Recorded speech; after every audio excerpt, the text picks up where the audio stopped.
Ok les amis, c'est vendredi, il est 14 h. J'ouvre un colis Vinted qui m'est adressé puisque oui, je vends des choses sur Vinted, mais j'en commande aussi. Et là, ce sont des livres, voilà, des livres pour les filles, voilà, des livres intéressants, éducatifs. Marrant ça. Ouais, je trouvais bien. Il y a aussi celui des pourquoi, mais je l'avais pas là. J'ai pris le premier Larousse des comment. J'aimerais bien avoir le premier Larousse des pourquoi. Faudrait que je le cherche, un de ces quatre sur Vinted, voilà. Petite histoire Disney. Voilà, comme si on n'avait pas assez de livres, hein, mais bon. Ça c'est pas mal ça. Le premier Larousse du comment. Larousse des comment. Et après c'est quoi les petits dessous là? C'est quoi ça? C'est des cache-cache. Les cache-cache, c'est quoi ça les cache-cache? Cache-cache avec les coccinelles et autres. Je connais pas moi les cache-cache. C'est des trucs avec les feuilles transparentes là? Ça a été ouais. Ah c'est ça avec les feuilles transparentes, ouais, ah oui mais ça je connais avant ça. il y avait les ressorts. Oui à l'époque c'était les ressorts à notre et moi époque. je l'ai celui-là, enfin je l'avais. Ah et maintenant c'est comme là, ça. C'est la version livre. Ça c'est vieux, j'avais ça moi aussi. C'est quand même mieux. Bah c'est plus moderne ouais, parce que nous c'est... Mais on en a ouais. Il y a celui avec les chats et les félins. C'est pas mal ça. Et il y a celui avec les saisons. Ah ouais, fais voir la feuille transparente. Ah t'as l'arc-en-ciel là? Ouais, l'arc-en-ciel. Ah ouais, ça c'est kiff ça. Ah ouais, c'est bien ça. À quoi ça sert de manger? Comment c'est l'univers? Le sport c'est important? Point d'interrogation, c'est bien ça. Comment ça pousse les plantes? Comment ça pousse les plantes? Voilà. Premier Larousse du comment. Et c'est ouais, ça je pense qu'on peut le lire à Elena. Hein. Elle peut le lire même toute seule. Hein. On peut le lire toute seule. Comment les mamans font pour avoir du lait? Pendant la grossesse, la poitrine de la future maman grossit et se prépare à recevoir le lait qui se forme dès les premiers jours. Comment c'est fait les dents de lait? Bon bref voilà. Ça voilà, pour une bouchée de pain, hein, je crois que cette commande de livre ça nous a coûté 9 €, je crois. Ouais, frais de port compris, hein. Plus ou moins, je crois que c'est frais de port compris, je sais plus. Impossible, c'était pas... Je me rappelle plus, je sais plus comment c'est affiché. Par contre, question Vinted d'ailleurs, tiens. On a eu quelque chose qui s'est passé la semaine dernière, alors vous, très particulier, vous allez pouvoir nous éclairer là-dessus, on n'a pas réussi à comprendre avec Bibou, parce qu'on est des débutants sur Vinted. Même si on a beaucoup maintenant d'évaluations, on est à 115, incroyable, parce que bah, voilà, c'est vrai qu'on est avantagé, parce que vous êtes nombreux à nous suivre, et merci beaucoup. Et d'ailleurs, donc notre dressing c'est Juju Baby, très simple à trouver. Vous avez notre petite photo avec Bibou, Babou là en dessin. Pour revenir sur ce que je vous avais dit sur les dressings des abonnés, bah je l'ai fait. Vous pouvez vous retrouver. Il y en a qui m'ont dit que grâce à ça, elles ont fait des ventes entre abonnés, etc. Si vous savez pas de quoi je parle, vous avez loupé un épisode et je vais pas vous redire exactement ce qu'il faut faire parce que vous aviez qu'à regarder tous les vlogs. Mais du coup, ouais, on a rajouté quand même pas mal de dressing d'abonnés et puis donc on est ravis si ça a pu vous aider et ça m'a demandé beaucoup de temps. Honnêtement, je pense que tout cumulé, ça m'a pris au moins 3 heures parce que bah voilà, et échanger vos messages, il y en avait quand même pas mal. Mais c'est fait, voilà, et puis on espère que ça vous fait plaisir. Et du coup, voilà, Vinted, on se rend compte que c'est quand même quelque chose, une plateforme qui est utilisée par beaucoup de gens. Et donc, vous allez pouvoir nous répondre, parce que nous, encore une fois, on est des débutants. Bibou, elle avait mis en vente cette petite robe de baptême, là, de comment on appelle ça? Robe de cérémonie. Bibou, elle avait mis cette petite robe de cérémonie en vente, taille 9 mois, c'est ça? Mais beau 9 mois. Ah, les petites flamelles, voilà. Donc si vous la voulez, bah voilà, elle est revenue en fait à la maison. Donc elle va être remise en vente sur Vinted. On va attendre que ce vlog sorte pour la mettre en vente, comme ça. Ceux qui voient ce vlog, vous pourrez peut-être l'acheter. 9 mois, je répète. Et en fait, il y a quelqu'un qui l'a acheté. C'est pas du tout une abonnée, parce que quand c'est les abonnés qui nous achètent, généralement, ben, on le voit dans votre façon d'écrire. Déjà, vous dites Babou, Bibou, etc. Vous mettez un mot, nous on vous met un petit mot aussi, etc. Bref, là c'est juste une personne qui l'a acheté, qui a payé, point barre. La transaction c'est faite, j'ai imprimé le bordereau d'envoi, il n'y a pas eu de bonjour, de merci, de quoi que ce soit. Hein, c'est juste t'imprimes, t'envoies. Le temps passe, on reçoit un message, votre colis va être retourné à l'expéditeur. Du coup je me suis empressée de regarder sur Vinted, de chercher, de comprendre. Et je n'ai aucun point d'exclamation, je ne sais pas de quelle commande il s'agit. Oui, on ne savait pas c'était laquelle. Non, mais je raconte toute l'histoire. On ne sait pas de quelle commande il s'agit, puisque tout a été ou envoyé ou reçu. Tout est vert quoi. Tout est vert, le seul truc rouge c'est ce qui n'a pas encore été envoyé et donc dans ce cas là on le sait en fait, voilà, c'est dans les cartons prêts à partir. Et puis donc on attend, on finit par réceptionner ce fameux colis, j'ouvre, je découvre la robe, je me dis mais j'ai fait ce colis il y a genre, je sais pas, même plus.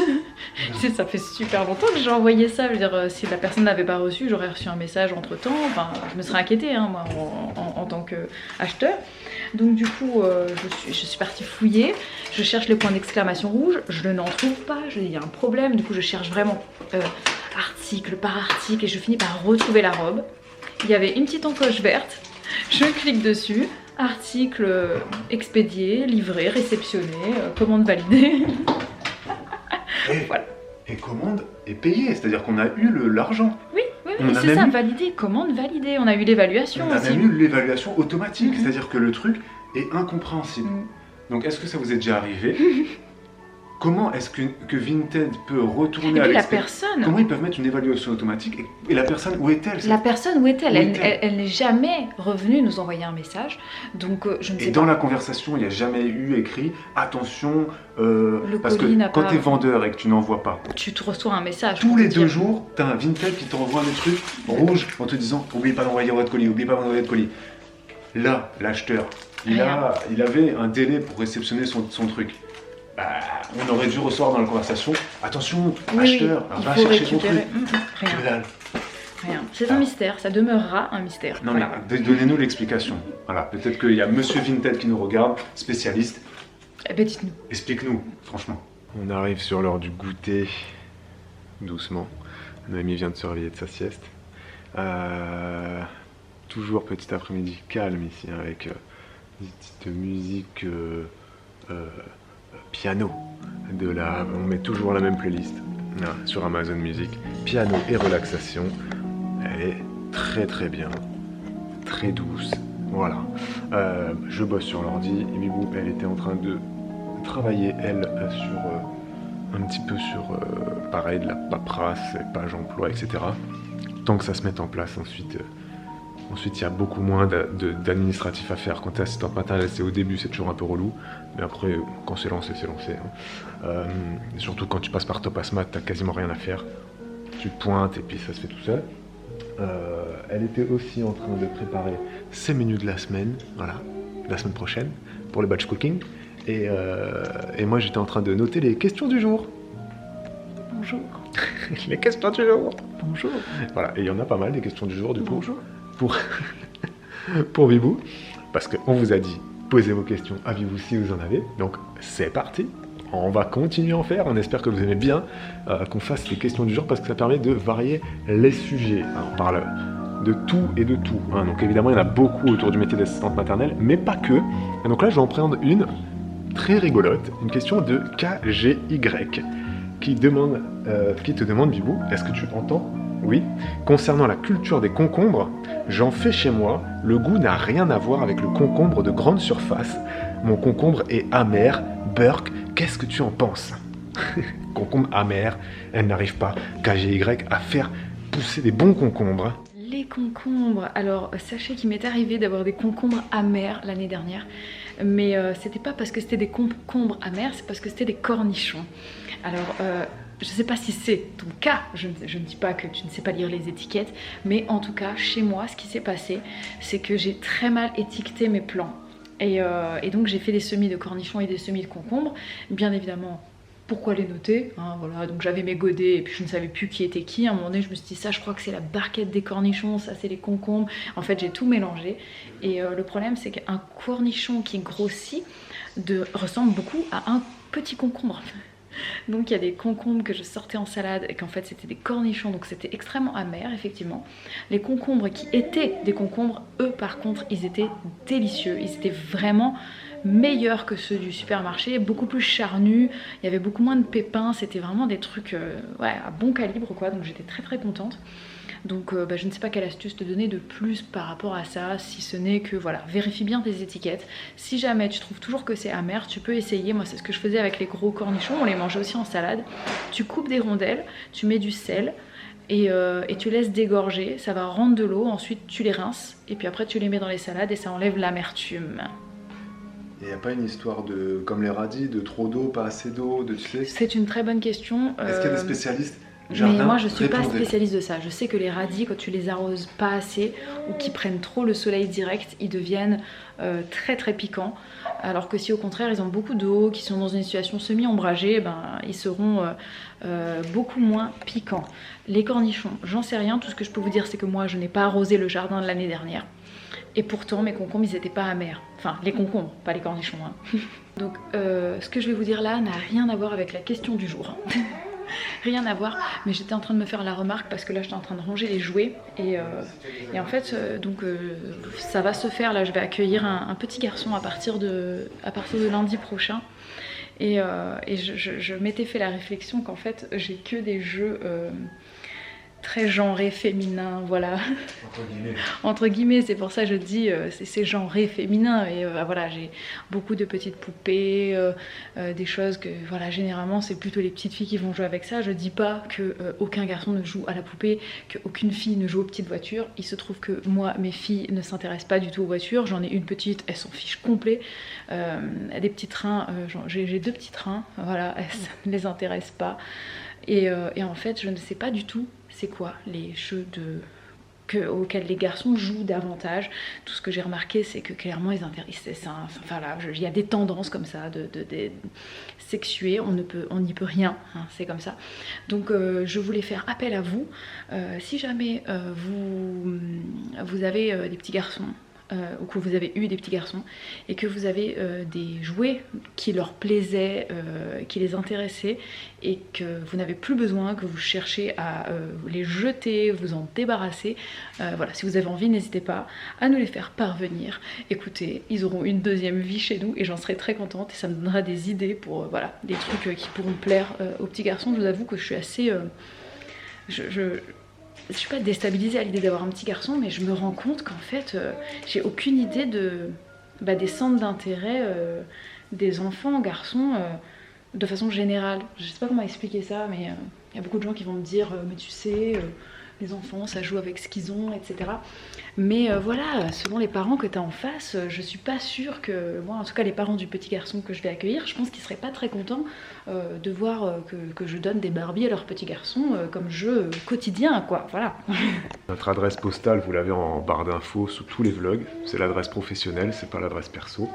Donc merci d'avance, merci beaucoup. Et si vous envoyez quelque chose, mettez un petit commentaire ou envoyez-nous un message privé sur Instagram en amont, comme ça on le sait, même si voilà, votre colis sera réceptionné, il y a toujours des gens au bureau, c'est un bureau partagé, donc il y a toujours quelqu'un là-bas qui réceptionne les colis, qui les stocke, et nous on y va généralement une fois par mois.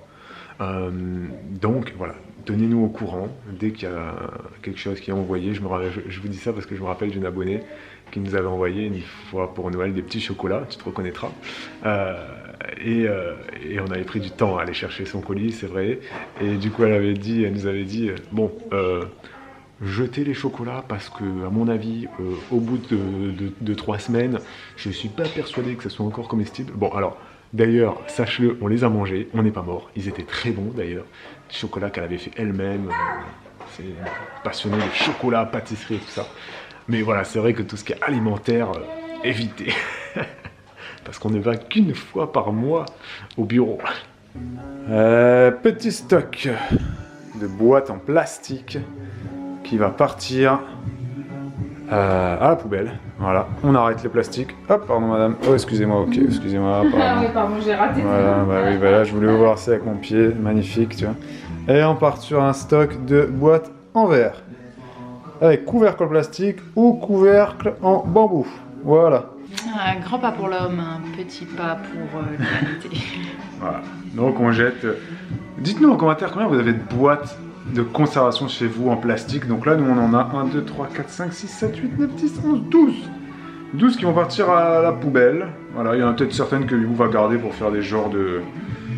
Oui, des terrines ou je sais pas où par exemple, tu sais, je truc peux à mettre jardin, un petit godet et puis ça va servir de coupelle quoi en gros. Plateau de transport, ouais, coupelle. Je verrai parce qu'il y avait pas grand chose. Les petites boîtes, franchement, ça sert pas à grand chose. Regardez les 2 grandes, c'est tout. Hein. Je pense, ouais, franchement, les petites. Ouais, juste les 2 grandes pour faire des soucoupes quoi, des coupelles. Ouais, enfin, voilà. Donc voilà, Combien vous avez de boîtes chez vous? En plastique? Trop, sûrement. Combien? Comptez là, mettez pause, allez compter et vous mettez en commentaire. Nous du coup on en a plus beaucoup là, je suis contente, là, le stock qui reste, parce qu'on en a, j'en ai quand même gardé des petites en plastique, en ronde. Voilà, qu'on utilisera soit pour oignon ail qui reste, des fois je vais mettre ça là-dedans, ou bien pour... je sais pas moi, quand on part en pique-nique ou quoi, ça peut toujours servir. D'emmener du verre, c'est un peu compliqué parfois parce que c'est lourd. Là, voilà, on peut glisser des petits raisins, des petits fruits secs dans des boîtes. Et, voilà, et puis ça peut toujours le servir. plastique, ça sert effectivement parce que c'est léger. C'est léger, c'est ça. Le verre, c'est bien, machin, mais c'est lourd. C'est pour ça que là, les boîtes, celles qui sont... on en a qui sont quand même solides, on va peut-être pas les jeter, mais on les utilisera différemment en fait. Ce sera peut-être des boîtes qu'on laissera, ça se trouve dans la voiture, en au cas où. Par exemple, non mais pour les pique-niques, je pense à autre chose. Moi, c'est si par exemple on va se balader dans la nature, quoi. Et qu'il y a des murs, voilà, ou qu'il y a des racines, il y a des fruits ou des choses à ramasser, ou qu'il y a des branches que du bois découpé. Non mais c'est surtout des mettre fruits. Ses boutures, s'il y a des murs ou des noisettes, voilà, ça peut toujours servir d'avoir des grandes boîtes comme ça qui sont donc légères et puis hop on stocke et tu en ramènes à la maison. Voilà, sur ce on va vous laisser, c'est la fin. On s'arrête sur ce magnifique sujet de discussion, boîte en plastique, boîte en verre, et à demain pour un nouveau vlog. Ciao ciao.